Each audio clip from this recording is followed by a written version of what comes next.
how did you get into the professional game? We all know that you started at the Blades, but do you want to tell us a bit more about it? Yeah, as you well know, you play for your local side.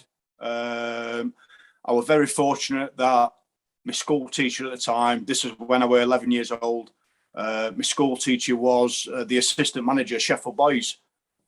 I played for Sheffield Boys for 11 to 14, and then because you're playing for your city, you tend to get a lot of scouts come and watch them types of games.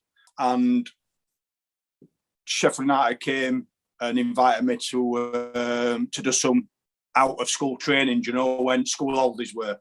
I did go to other clubs, but because Sheffield United were involved and Sheffield United were pursuing it more than anybody else, and with Sheffield United being my hometown club, I ended up signing for Sheffield United under 14 level, and then I had 2 years at School of Excellence, and then I left school and signed apprenticeship forms.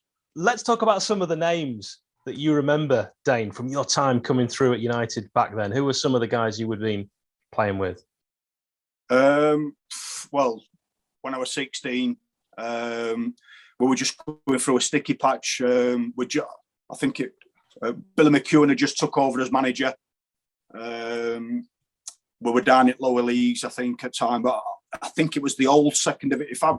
My memory's not too good, mate, to be fair, but I'm talking like 1986 here, do you know what I mean? So but I think we was in the old second division, and I think we got relegated in playoffs. Did we get, would it playoff? They did a playoff final, didn't they? But I think we lost to Bristol City in both legs, and we got relegated under Billy McEwen. And then that was when I was 16, and the team at that time, Billy McEwen bought a few players in. We also had a few young lads, Clive Mendonca, if you remember Clive Mendonca, coming out at youth team. Chris Marsden, he played a few games. I think we made a record signing as well. Richard Cadet, centre forward, if you can remember him. Yeah. Richard Cadet, I think he was the record signing, 300 grand. And I cleaned his boots. So we had some decent players. But then Dave Bassett came, and then he just totally ripped side a bit to bits. We got relegated, and then I think he came just towards end of season, just before we got relegated, but he couldn't keep us in league. We ended up dropping down into the old third division, and then that's when, in that summer, Dave Bassett ended up bringing all his players in, and then probably two of most famous names, which were two of probably Dave Bassett's ever greatest signings, were Tony Garner and Brian Dean. Yeah.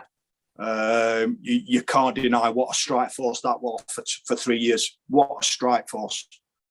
Good friends of mine, still good friends to this day. But having said that, we ended up having a decent side.